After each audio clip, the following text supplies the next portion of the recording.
Hello, my name is Armando Garcia, and this is Group 15's presentation. The title of our show is Harmony Zoo, and it was created by Diego Pearson, Rachel Brussel, Iman Chariot, Brianna Rodriguez, Gail Carmel, and Hazel Sanchez. Alright, so before we get started, just a few things about Harmony Zoo.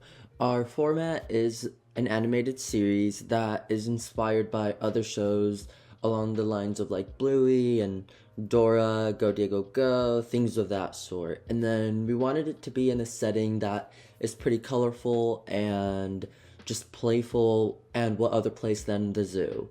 In our age demographic, kind of, we wanted to range from like, I guess, like 3 to about like 8 or 9 years old.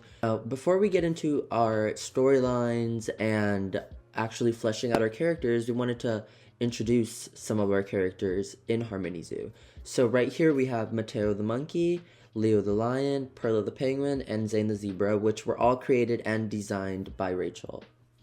Hi, my name is Hazel. I worked on the design team for the designs of Zach and Kate the zookeepers, Gracie the gator, and Holly the hippo. Starting out with Zach's design, he's an individual that kids just love. They just want to come up to him and take pictures with them, and he just loves hyping them up to come see the animals. It's an aspect of his job that he mainly focuses on, and this fun side of his personality is showcased through the usage of his bandana, which every week it will shift, it will change to show a symbol for whatever animal they're tackling this week. In this case, it is for the Lion Week.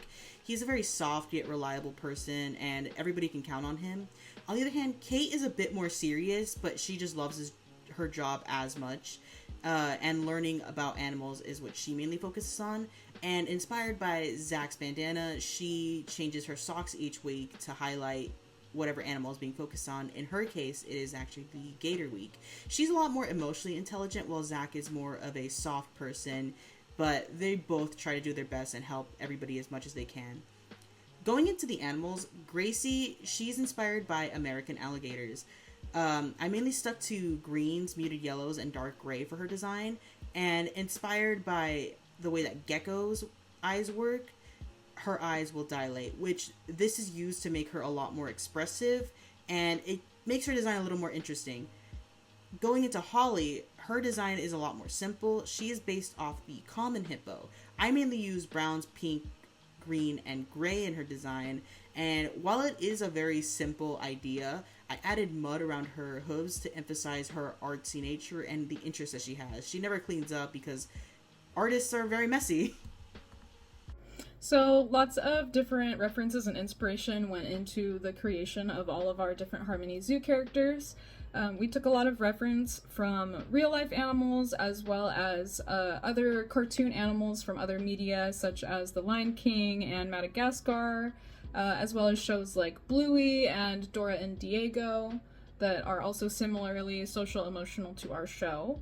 For the different characters in our show, each one has a different individual struggle. So for our characters, we tried to match each individual struggle make sense for what they're going through.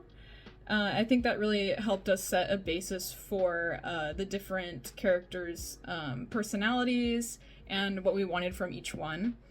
I think our style turned out really good as well. We really wanted to go for that classic cartoon feeling. I don't think it's overly caricatured, but I also think that it's light and fun and reads well enough that a lot of kids would really appeal to it. I think it was a really good turnout. It was a really cool process to create each one, and I hope you enjoy. Thank you. What's up? My name is Iman Chariot, and I'm doing Leo the lion. Leo the lion is a shy lion with self-esteem issues within the zoo. He wants to be like all of the other lions, but he's a little self-conscious about how he sounds and his voice and how he stacks up against the other lions.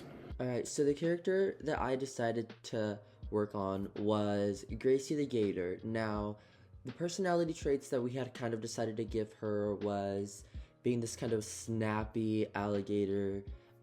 She's very energetic, easily ticked off, and she really wants to just learn how to hone her emotions, how to control her snapping to avoid scaring, her friends or whatever it may be. So Episode 1 is Finding Your Voice. So, Leo gazes at his reflection in the pond sitting under an acacia tree, thinking out loud to himself that he is unworthy of being a lion because he has a quiet roar, unlike the other lions who proudly walk around grounds roaring loudly. Zack the zookeeper notices Leo's slouched posture, tries to cheer him up. Leo tells Zack that he doesn't feel like the king of the jungle because of his quiet roar. Leo and Zack hear Gracie, the energetic alligator, snapping her jaws in the pond nearby. Gracie keeps snapping her jaws out of anger because she is in the water and the pond is cold. Gracie joins them as Zack encourages Leo to find his roar. Zack and Gracie show Leo to be himself and to let out a roar, all while Gracie is trying to control her snapping. Zack and Gracie say nice things about Leo's roar, which breaks the shell of his self-consciousness. Zack reassures Gracie that it is okay to be snappy and not to feel bad about it. Zack, Gracie, and Leo embrace who they are, and they all vow to help one another if they see someone who needs a bit of encouragement. Zack again reassures Gracie and Leo to be their unique selves. So the closing message of that episode 1 would be that Leo learns that his roar, even though soft and unlike the other lions, is unique in his, and is just as valuable as the other lions. He feels worthy finally of being a lion, though he doesn't sound like the rest of the pack. Gracie learns not to chomp out of anger or snap out of anger, which helps her embrace her true gatorness. Yeah, and the overall message is, be your unique self in the presence of others, even though you feel different. It's okay to be who you are. Who you are is what makes you you. And young viewers can learn that true strength lies in embracing individuality and that being different makes you special. Another character that we had fleshed out was Mateo. Mateo the monkey has ADHD, is often, it just makes him curious and interested in certain things. He's very distracted and unfocused. He's kind of disorganized and he's just all over the place. Okay, so my animal is Perla the penguin, and she has OCD. So she likes to have a routine and is very organized. She likes to have her way of order of things in a specific way, and she isn't afraid to speak her mind. Episode 2 involves Mateo and Perla, and in this episode we see how their friendship forms while also showing their characteristics. So in the first scene, we have Mateo clearing his habitat of banana peels until he finds an insect and curiously decides to follow it. In the next scene, we have Perla organizing her pebble collection, and she's almost done when she sees that she's missing a piece and panics. And it causes Mateo behind her to also panic. Perla is surprised to see Mateo behind her holding the pebble with the insect right on top of it. The insect hops right off, which causes Mateo to simply put it back in its place. Mateo expresses to Perla that he finds her organization and her dedication very admirable. He thinks that if only he organized his snacks this way, maybe he wouldn't lose them so easily. Perla asks Mateo how he even got to her habitat, and Mateo himself isn't sure and says he simply followed the insect and that's where it led him. Surprised and amazed by Mateo's carefree attitude, Perla offers to be friends. So in conclusion of this episode, Perla the penguin likes it when things are very predictable, which is why she likes a good routine and when things are in order. Though after meeting Mateo the monkey, Perla realizes that sometimes there is fun in unpredictability.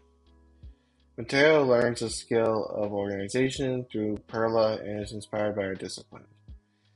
Mateo and Perla help and inspire each other simply by being themselves. Mateo and Perla are polar opposites, but that's how they become good friends. They balance each other out. Now I will be introducing one of the characters in the episode I will be discussing later on. To start off, Zane the zebra is one of the animals in Harmony Zoo. He struggles to get out there due to his anxiety. The zookeepers and other animals help Zane overcome his anxiety through different practices. They first started embracing it by the help of Holly the hippo at an art event. Holly the hippo is another important character in our Harmony Zoo.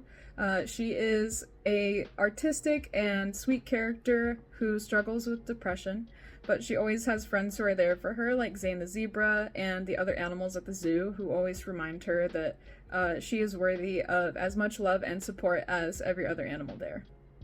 This art event is introduced into an episode called Stripes and Shapes, A Mural of Friendship. The zookeepers announce a mural project. Zane feels nervous about his stripes, and Holly feels sad and she doesn't want to join. Zane invites Holly to join him, encouraging her to take it slow. She agrees and gives it a try. Zane gets anxious about his stripes, but Holly helps him relax and paint confidently. Zane and Holly work together, adding unique elements to the mural. They realize that the contributions are special. The mural is finished with unique marks from all the animals. Zane and Holly feel proud and accomplished. Now, the closing message in this episode is that the zookeepers explain that even when we feel anxious or sad, we can help our friends and they can help us. It's okay not to be perfect. Everyone's unique qualities make them special. Working together and supporting each other can make harder tasks easier and more enjoyable. And that is the end of episode 3. Now moving on to our overall message of our show. We wanted to convey a message that basically said it's okay to be different and it is okay to embrace your individuality. The thing that we kind of said over and over again is you're not an outcast, you're just different from the pack. And I think that is a strong message for kids to learn. Essentially, we wanted to teach kids social emotional learning, how to deal with your emotions, how to embrace your emotions and your individuality and how you look and how you present yourself. And I think it will ensure longevity in children's media because it is not something that you typically see. You don't typically hear about a children's television show that deals with emotions and that deals with these kinds of topics. So yeah, that's pretty much it. I hope you guys would tune into Harmony Zoo, and this has been Group 15. Thank you.